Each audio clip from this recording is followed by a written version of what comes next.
The 12th or the 13th, they sort of put them back out there to say, hey, here's how to do this. And they also said about 72 hours ago to start conducting attacks against easier, essentially softer targets, to include children playing in playgrounds. I mean, so I don't want to say that this is a radical Islamist terrorist attack in Chelsea, right? But I'm just telling you that we are facing a threat that we have to stop reacting to, and we have to start acting. Yeah, General, Jim Kelsom, you're 100% correct. I mean, everything you just said is absolutely right.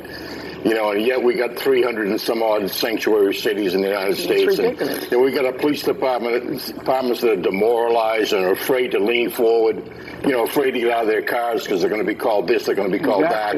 We got people that are threatening to kill police that are welcomed into the White House. I mean, it's just not a good picture. You're 100% correct. Yeah, and Maria, and Jim knows this, and your listeners know this. We have rules of engagement on the battlefield, and they're very restrictive right now. We also have rules of engagement in our cities and how our police forces, how they engage the public. And there has been a pulling back of how we are engaging the public around this country. I mean, the police, they know what to do. They know how to act. They know how to treat people. I mean, all of this nonsense that we're hearing, all these attacks against our enforcement professionals. I mean, we are in a different state right now in terms of the types of threats that we're facing. I mean, this is the 21st century, and we have some very, very new threats that we have to deal with.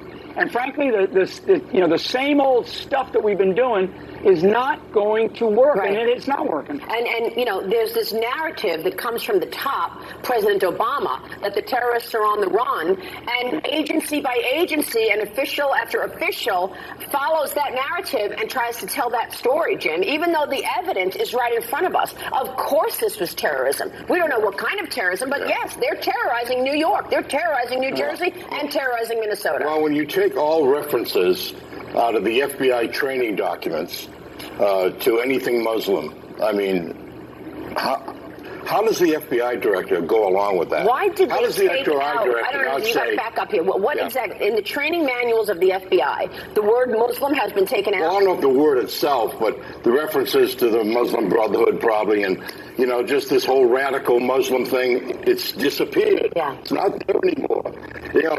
Let's get rid of these words, and the terrorism will stop. I mean, it's crazy stuff. And that's one of the reasons, General, that you've been supporting Donald Trump, because he is talking about border control. He's talking about making sure that we know who's coming in and out of this country. Yeah, and let me just be very blunt. I mean, we're talking about the politicization of, so many parts of our government, and all this tippy-toeing around words. I mean, let's get very practical and real with what it is that is going on in this country. And what the American public want, and frankly what Donald Trump provides, is honesty. Just blunt truth as to what is going on. And frankly, that's what the American public, they're demanding. They're actually demanding. And so we have to stop. And I'll tell you, it's very interesting that the governor came out and not the mayor of New York City where the attack occurred, because Mayor de Blasio, in his comments last night, I arrived about an hour before the attack. I mean, he was trying so hard to be politically correct.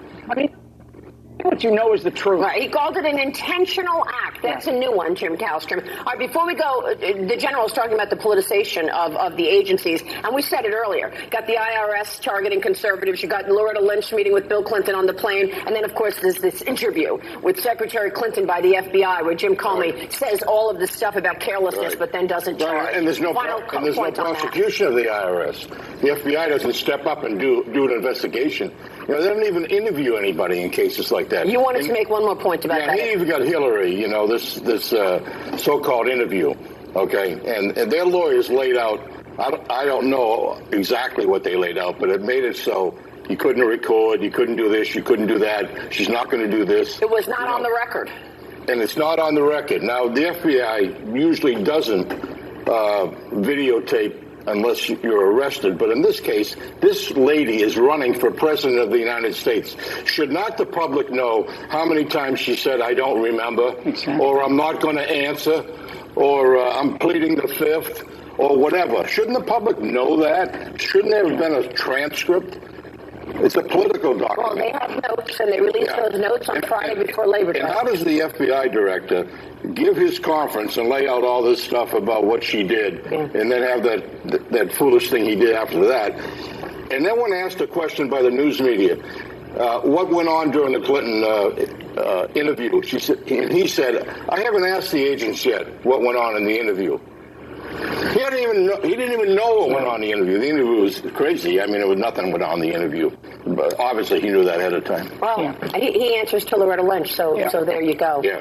General, final word? Yeah, and I'll tell you, and for both Jim and I mean, this doesn't make us feel good to have to talk like this about the leaders of this country. I mean, people that we know. But you know what? I mean, we have got to get real here, and that's why this country needs change, and we need change right now. And I'm telling you, we have such a deficit of leadership in this country. And that's why I'm sitting here today supporting Donald Trump. I'm telling you that we need leadership, and we need it so badly. We have such a deficit. And I would rather cheer for the leaders that are leading our country, but I can't sit here today and do that. Right. So would I. Amen, General Flynn. We appreciate your candor. General, do you agree with Jim that we will find out in short order who planted those bombs because of the forensics? Absolutely. I mean, I could go into rhyme and verse on what we've discovered in terms of fingerprints on the smallest pieces of a bomb, on the battlefield. So absolutely, the professionals that we have that examine this kind of stuff, they'll know. They will definitely find out. All right. That investigation is underway. So when, obviously, that news comes out, we will have it on television, live, and online. Gentlemen, thank you. General, good to see you. Jim Calson, always a pleasure. Thank you so much. Appreciate your time this morning. The political fallout from New York City's explosion with both presidential nominees weighing in. Our panel is up next. Stay with us.